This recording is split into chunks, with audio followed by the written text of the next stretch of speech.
വാട്സപ്പിൽ ചിലപ്പോൾ നമ്മൾ സ്റ്റിക്കർ പാക്കും കാര്യങ്ങളൊക്കെ ക്രിയേറ്റ് ചെയ്തിട്ടുണ്ടാവും. അപ്പം നിങ്ങൾ സ്റ്റിക്കർ പാക്ക് ക്രിയേറ്റ് ചെയ്തിട്ടുണ്ടെങ്കിൽ അതിൽ ചിലപ്പം ഒന്നിൽ കൂടുതൽ സ്റ്റിക്കേഴ്സൊക്കെ ഉണ്ടായിരിക്കും. ചിലപ്പം നിങ്ങൾക്ക് അതിൽ ചില സ്റ്റിക്കേഴ്സ് മാത്രം ഒഴിവാക്കണം എന്നൊക്കെ ഉണ്ടായിരിക്കും. ഈ ഒരു വീഡിയോയിൽ നമ്മൾ നോക്കാൻ പോകുന്നത് വാട്സപ്പിൽ സ്റ്റിക്കർ പാക്കിൽ നിന്ന് എങ്ങനെ ചില സ്റ്റിക്കേഴ്സ് മാത്രം ഒഴിവാക്കാം എന്നുള്ളതിനെ കുറിച്ചിട്ടാണ്. അതിന് വേണ്ടിയിട്ട് വാട്സപ്പ് ആപ്ലിക്കേഷൻ ഓപ്പൺ ചെയ്യുക. ഓപ്പൺ ചെയ്തതിന് ശേഷം ഏതെങ്കിലും ഒരു കോൺടാക്റ്റ് സെലക്ട് ചെയ്യുക. ഒരു എക്സാമ്പിളിൽ ഞാൻ ഈ ഒരു കോൺടാക്റ്റ് സെലക്ട് ചെയ്യുകയാണ്.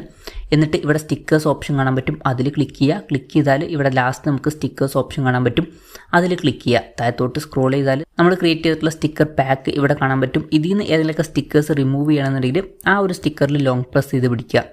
ലോങ് പ്രസ് ചെയ്ത് പിടിച്ചാൽ റിമൂവ് ഓപ്ഷൻ കാണാൻ പറ്റും, അതിൽ ക്ലിക്ക് ചെയ്യുക. ക്ലിക്ക് ചെയ്യുകയാണെന്നുണ്ടെങ്കിൽ ഈ ഒരു ഗ്രൂപ്പിൽ നിന്ന് ഈ ഒരു സ്റ്റിക്കർ റിമൂവ് ചെയ്യട്ടെ എന്ന് ചോദിക്കുന്നുണ്ട്. റിമൂവിൽ ക്ലിക്ക് ചെയ്യുക. ക്ലിക്ക് ചെയ്യുകയാണെന്നുണ്ടെങ്കിൽ അത് ഇവിടെ നിന്ന് റിമൂവ് ആവുന്നതായിരിക്കും. അതിനർത്ഥം നമ്മുടെ കംപ്ലീറ്റ് സ്റ്റിക്കർ സെക്ഷനിൽ നിന്ന് ഇത് റിമൂവ് ആവും എന്നല്ല. ഇപ്പം മുകളിൽ പോയി നോക്കുകയാണെന്നുണ്ടെങ്കിൽ ആ ഒരു സ്റ്റിക്കർ അവിടെ കാണാൻ പറ്റും. അപ്പം ഇങ്ങനെ നമുക്ക് വളരെ സിമ്പിളായിട്ട് നമ്മൾ ക്രിയേറ്റ് ചെയ്തിട്ടുള്ള സ്റ്റിക്കർ പാക്കിൽ നിന്ന് ചില സ്റ്റിക്കേഴ്സ് മാത്രം റിമൂവ് ചെയ്യാവുന്നതാണ്. ഈ ഒരു വീഡിയോ നിങ്ങൾക്ക് യൂസ്ഫുൾ ആയി എന്ന് വിചാരിക്കുന്നു. എന്തായാലും ഈ വീഡിയോ പറ്റിയിട്ടുള്ള നിങ്ങളുടെ ജെന്യൂൻ ആയിട്ടുള്ള അഭിപ്രായം ജസ്റ്റ് ഒന്ന് കമൻറ്റ് ചെയ്യുക. അതുപോലെ തന്നെ ഇതുപോലുള്ള വീഡിയോസ് ഇനിയും കാണാൻ താല്പര്യമുണ്ടെന്നുണ്ടെങ്കിൽ ഈ ചാനൽ സബ്സ്ക്രൈബ് ചെയ്യാവുന്നതാണ്.